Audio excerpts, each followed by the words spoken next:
I was thinking the other day, a journalist asked me why why people are responding so positively to what I'm saying, the young men, for example, and I thought, why? Yeah, that's a good question. He says, well, I'm actually on their side. I'm really happy that they're not wasting their lives. I'm really sad to see that people are disenchanted and nihilistic and depressed and anxious and aimless and perverse and vengeful and all of those things. It's terrible. And then to see people question whether that's necessary and then to start to rise out of it. It's like, it's so fun. Like last night I was after my talk, it's overwhelming.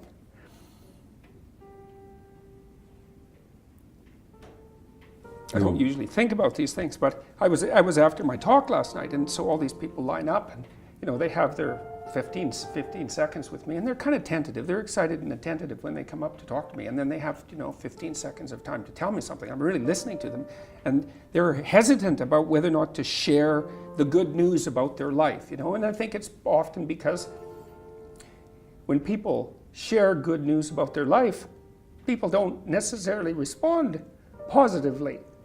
They don't get encouragement.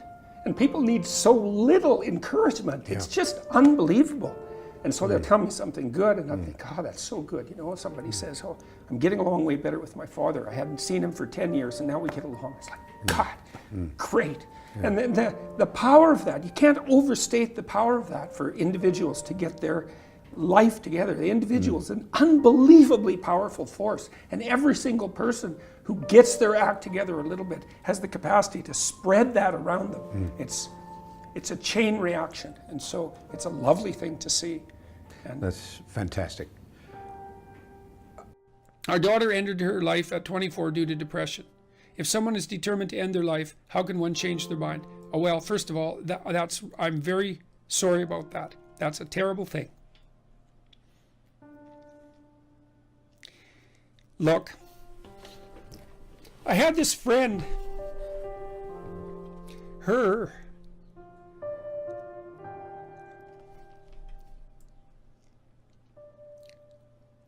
sorry.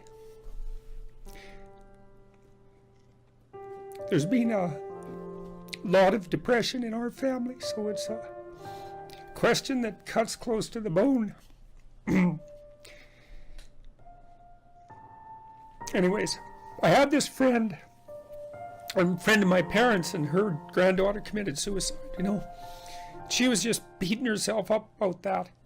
What could have I done? What could have I done differently? This is the problem with suicide. It leaves everybody behind thinking, oh my God, what could have I done? I could have treated the person better. I could have listened. I could have been there.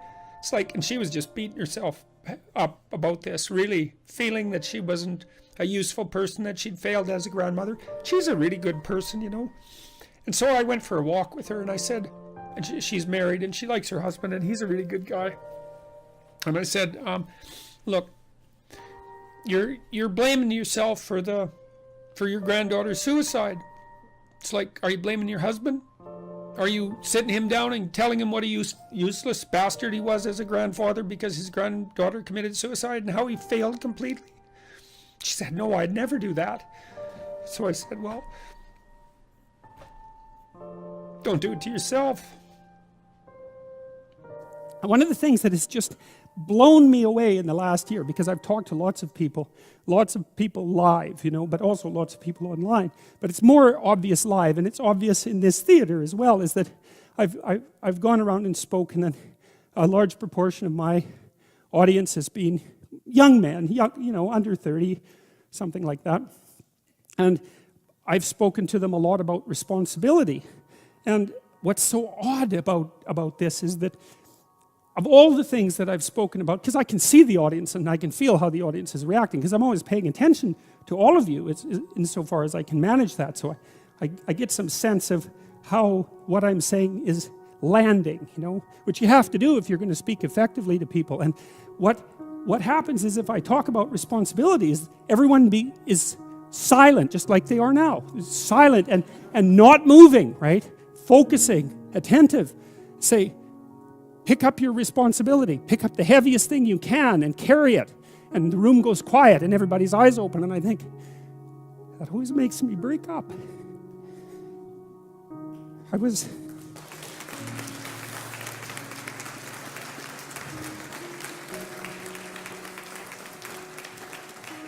I don't know why. I was speaking to an English journalist today who was going to write an article in Spectator magazine, and I was talking about this, and at the same point in the discussion, I had the same emotional reaction. I don't really understand it.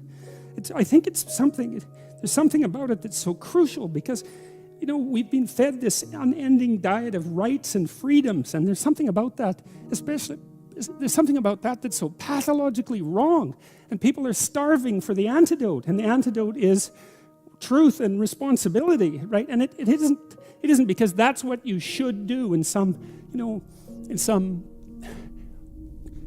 I know better or someone knows better for you what you should do sense. That's the secret to a meaningful life, and without a meaningful life, then all you have is suffering and nihilism and despair and all of that, and self-contempt, and that's not good. And so it's necessary for men to stand up and take responsibility, and they all know that and are starving for that message, and the message is more that that's also a good thing, to stand up and take responsibility, because you're cursed so much now from when you're young with this notion that your active engagement with the world is part of what is destroying and undermining the planet and adding to the tyranny of the social systems. It's like, how about not so much of that, hey? Because it's too soul deadening. It's anti-human right to the core. And my sense instead is that, if you were able to reveal the best of yourself to you in the world, that you would be an overwhelming force for good. My primary motive as a clinical psychologist and educator is to help individuals live more meaningful and productive lives in harmony with their families and their community. That's my motive. And the evidence for that, I think, is, well, if people go online, and first of all, you can watch the lectures and decide for yourself, but you can also go, I suspect probably maybe 250,000 people have commented on the lectures and their effects on them. And so that's what people say. I'm watching the lectures, I'm trying to develop a vision for my life, I'm trying to become more responsible, and it's really helping. And that's what I hear all the time when I do these public lectures, which aren't political. But when we gain success, we raise the bar. We set our ambitions higher. I mean, what is your end game? What do you want? That's all. That's what I want. I want to help as many individuals as possible become more courageous, more truthful, and more engaged in the pursuit of individual, familial, and social harmony. That's what I want. You're pursuing what is meaningful. I'm pursuing, I believe that to be the case. It's certainly meaningful to me. I mean, there isn't, everywhere I go now, it doesn't matter where I land, in what airport, or if I walk down the street, 3 or 4 people will come up to me and they'll tell me, I was in a dark place, I was anxious, depressed, nihilistic, drug addicted, alcoholic, homeless, in jail, you name it. Bad relationship with my girlfriend, bad relationship with my parents. I've been watching your lectures or reading your book. I've been trying to tell the truth and get my life together, and everything is way better. And so then you think, well, if you could have what you wanted and what would be meaningful, you imagine you could go anywhere in the world and people would come up to you that were strangers and tell you that. That's as good as it gets. I read the story. It's not a biography, if I remember correctly, of the captain. I might be wrong about that, but I've got the basic story right. Well, they had a shipwreck in the Antarctica. And then they were there for a whole year in the Antarctica, and none of them died, not one. He didn't lose a single man, not one. He kept their morale high. And then they took this boat that was on the ship, and they crossed like 400 miles of the roughest ocean, the roughest frigid ocean in the world, right? You don't go in that ocean. And then they went to an island, and they walked across the island, across these mountains that no one else has ever climbed since. And they went to the city on the other side of the island, and they got a boat, and they went and rescued their compatriots, and everyone survived. It's like, Endurance is the name of the book. You read that book, man, you think, wow, people are really tough, and it's ridiculous. So who knows how tough you are? And maybe you find out by going out to find out how tough you are, right? So you take on a challenge, one that you think you can master, that's just a bit beyond your grasp, and you master it, and then you're a little tougher, and you think, hey, that worked out pretty well. And so then you're more of a monster. And then you go out and you find another challenge that's even bigger, and you think, well, maybe I can do that too. And then all of a sudden you can, and you get a little bit bigger, and God only knows what the limit is of you. And you find out by pushing yourself against the world, and of course that's what Abraham is doing. And so, see, we're very pessimistic, us modern people. You know, we're pessimistic about humanity, that's for sure. Dismal, wretched, planet-destroying, cancer on the planet, right? As the Club of Rome described us so pleasantly back in the 1960s, you know? And I don't know, maybe we're ashamed of the Cold War. Maybe we're ashamed of all the destruction in the 20th century and the hydrogen bomb and the, you know, the continuing catastrophes of our societies. And we're deeply ashamed of that and ashamed of ourselves personally. But it's a hell of a thing to, you know, call us a cancer on the planet. There's just no excuse for that, because what you do with cancer is eradicate it. And I don't think that that's a very noble motive, personally.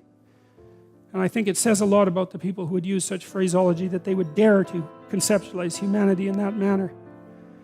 But you know, it would be nice if we could be optimistic. And I think, again, the problem with being optimistic is that it's naive. So then the question is there an optimism that's not naive? And I think there is.